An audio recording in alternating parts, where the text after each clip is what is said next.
Hello दोस्तों। आज हम लोग बात करने वाले हैं एक अभी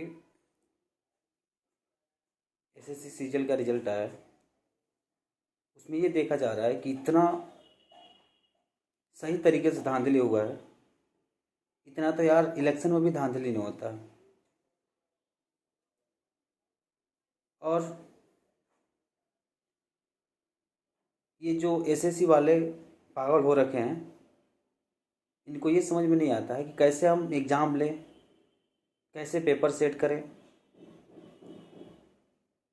ये गलती अपने आप से कर रहे हैं और इसका भुगताना करना पड़ रहा है स्टूडेंट को। ऐसा क्यों कर रहे हैं एसएससी वाले? गलती इनकी थी कि 18 नवंबर का जो भी पेपर हुआ था उसमें क्वेश्चन थोड़ा सा इजी थे, नॉर्मल थे। तो उसमें बच्चों की क्या गलती है? बच्चा जब 200 में से 200 करके आया तो उसका क्या गलती है? उसका रिजल्ट क्यों नहीं आता है? इवन बच्चे जितने अभी कितने बच्चे 190 ला करके बैठे हैं, 195 ला करके बैठे हैं, उनका भी रिजल्ट नहीं दिया गया। ऐसा क्यों? एक तो ये एसएससी वाले इतना गलती कर रहे हैं कि 2018 वाला जो वैकेंसी आया था उसको अभी क्लियर नहीं किया गया, तब तक 2019 वाला का दे दिया गया रिजल्ट। ये सब क्या कर रहे हैं एसएससी वाले? कुछ दिनों के बाद ये जो रेलवे का एग्ज़ाम चल रहा है, अभी रेलवे में भी ऐसा ही होगा। जैसे एसएससी वालों को अभी देखने को मिल रहा है कि एसएससी वाले बच्चे कितने परेशान हैं। अरे यार, स्टूडेंट के लिए क्यों आप लोग ऐसा कर रहे हो? और मोदी जी को ये क्यों नहीं बात समझ में आती है कि बच्चे परेशान हो रहे हैं? कल से ही ट्विटर पे मोदी रोजगार दो, हैशटैग मोदी रोजगार दो, ये ट्रेंड कर रहा है। फिर भी एक ट्वीट भी नहीं आया जैसे की तरफ से, ना मोदी जी की तरफ से कोई आ रहा है। खैर, मोदी जी को तो टाइम ही नहीं है कि ये इंडिया के युवा क्या करे। केवल कहते हैं कि 2 करोड़ रोजगार देंगे, ये देंगे, वो देंगे, और करना कुछ है नहीं उनके पास। फ्री में सिलेंडर बंटवा रहे हैं और उसमें गैस डलवाने के लिए 900 रुपये कर दिए, इतना हाई रेट। खैर, वो तो बात अभी हम लोग का नहीं है। हम लोग का बस इतना ही बात है कि आप एसएससी को इतना उसको धमकाइए, डराइए, हो सके तो उसको 2-4 थप्पड़ लगाइए। कैसा बच्चों के साथ मत करें। और मैं एक ही बात बोलूँगा सारे अपने दोस्तों से, सारे अपने जितने भी स्टूडेंट हैं, जितने भी पढ़ाई कर रहे हैं अभी बच्चे, और उनके माँ बाप जितने भी हैं, सारे के सारे मेरा एक ही रिक्वेस्ट है, आप लोगों से हाथ जोड़ के इतना ही रिक्वेस्ट है कि आप लोग 25 तारीख को 11 बजे हैशटैग मोदी, फिर हाइफन दीजिएगा रोजगार, फिर हाइफन, फिर दो, ये ट्रेंड कराना हम लोगों को 11 बजे। हमारे जितने भी सीनियर टीचर हैं, जितने भी स्टूडेंट हैं, सारे के सारे लोग लगे हुए हैं इस मुहिम को चलाने में, ताकि एसएससी वालों को कान का जो क्या बोलते हैं, कान में उनकी आवाज़ें नहीं सुनाई दे रही है, उनको ऐसा मतलब डंका का चोट बजे कि उनको सुनाई दे दे और इस पर काम करे हो। और सबसे पहली बात की, जैसे इलेक्शन में होता है कि आपको डेट 2 महीना पहले निर्धारित की जाती है कि इस दिन क्या बोलते हैं उसको, वोटिंग कराना है, इस दिन इसका रिजल्ट फाइनल दे देना है।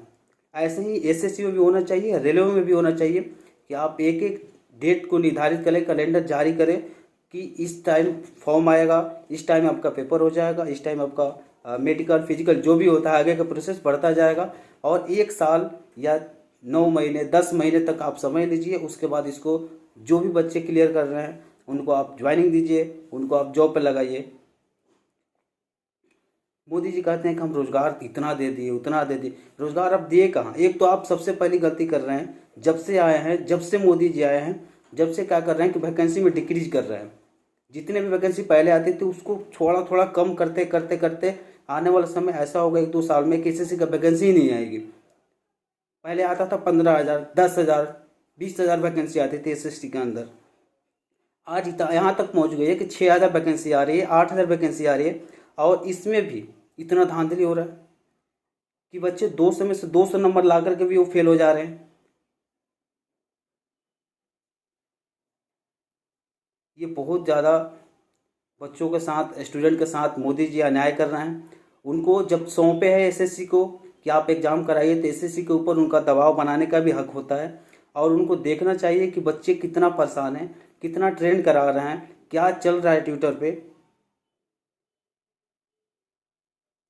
अगर सरकार के खिलाफ कोई आवाज़ उठाता है तुरंत बात पहुंच जाती है मोदी जी के पास, आकर के बोलते हैं कि जो क्या बोल आंदोलन करने वाला है वो करते जाए, मुझे कोई फ़र्क पड़ने वाला नहीं है। लेकिन आपको पता नहीं है कि जब ये आंदोलन अभी तक तो बहुत नॉर्मल चल रहा था, लेकिन ये जो होने वाला है आपकी बार, आपको भी समझ में आ जाएगा कि जो युवा आपको बैठाया वो हटा भी सकता है आपको।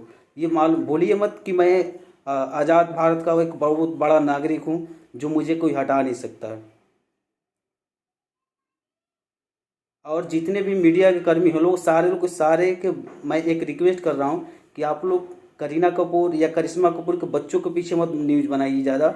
आप एक स्टूडेंट के रोजगार के बारे में, बेरोजगारी के बारे में भी थोड़ा सा इन्वॉल्व होइए, और आप ज़्यादा से ज़्यादा इस न्यूज़ को, ज़्यादा से ज़्यादा इस मुद्दे को आप भी अपने चैनल पे, जो भी बड़े बड़े मीडिया के चैनल हैं, सारे लोग से एक ही गुंजाइश है कि आप इसके बीच में आप आकर के और इस न्यूज़ को बहुत ज़्यादा से ज़्यादा वायरल कीजिए।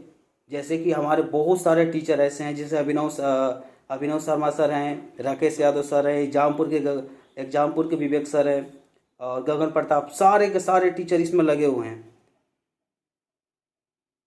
तो आप लोग भूलिएगा मत। मैं इतना ही बोलना चाहता हूँ कि आप लोग 25 तारीख को 11 बजे #मोदी -रोजगार-2, इसमें कोई गड़बड़ी नहीं करनी है, मीनिंग में ना वर्ड में, और सीधा इसको ट्रेंड कराना है। बस यही मैं कहना चाहता था। और अभी से भी इतना ट्वीट करिए कि अभी से भी ट्रेंड करता रहे, लेकिन आने वाला जो 25 तारीख है उस दिन हम लोग को विशेष रूप से इतना ट्रेंड कराना है ताकि इस बैरी सरकार को समझ में आ जाए कि भाई हमारे देश की युवा अब जग चुकी है, मुझे कोई गलतियां नहीं करनी पड़ेगी, और जो गलतियां एसएससी ने की है इस पर जल्द से जल्द अपना गलती को स्वीकार कर इसमें सुधार करने का प्रयास करें। चलिए, जय हिंद, जय।